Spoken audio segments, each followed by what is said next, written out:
আমরা আমাদের বিশ্ববিদ্যালয়গুলোর হল খোলার ঘোষণা কিন্তু আগেই দিয়েছিলাম।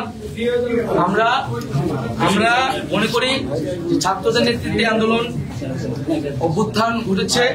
ছাত্ররা এই মুহূর্ত থেকে প্রত্যেকটি ক্যাম্পাসে হলে গিয়ে প্রবেশ করবে এবং বিশ্ববিদ্যালয়ে নিজেদের অবস্থান রাখবেন। এবং আমাদের যে লিয়াজু কমিটিটি, সেটি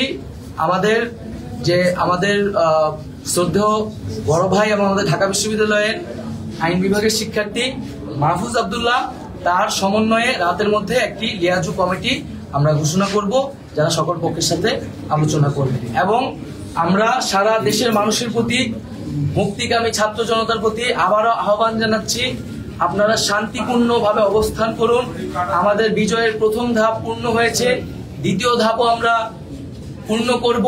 সেজন্য শান্তিপূর্ণভাবে, সচেতনভাবে আমাদেরকে অবস্থান রাখতে হবে। জীবনের নিরাপত্তা, রাষ্ট্রীয় সম্পদ রক্ষা করার দায়িত্ব এখন আমাদের। এই সারা দেশের মানুষকে আবারও আহ্বান জানাচ্ছি, আপনারা শান্তিপূর্ণভাবে, অহিংসভাবে অবস্থান নিন এবং আমাদের দেশ গঠনের জন্য প্রস্তুত হন। আমাদের বিশ্ববিদ্যালয়ে যে বৈধ শিক্ষার্থী সেই বিশ্ববিদ্যালয় হলে থাকার এখতিয়ার রাখে, সেক্ষেত্রে সে কি দল মত, এটি আসলে বিবেচনার বিষয় না। এবং আমরা বারবারই বলছি, বিশ্ববিদ্যালয়ের সিটগুলো দেবে প্রশাসন। কোন রাজনৈতিক দলের নিয়ন্ত্রণে, দখলদারিত্বে কোন হল আর এই বাংলাদেশে থাকবে না।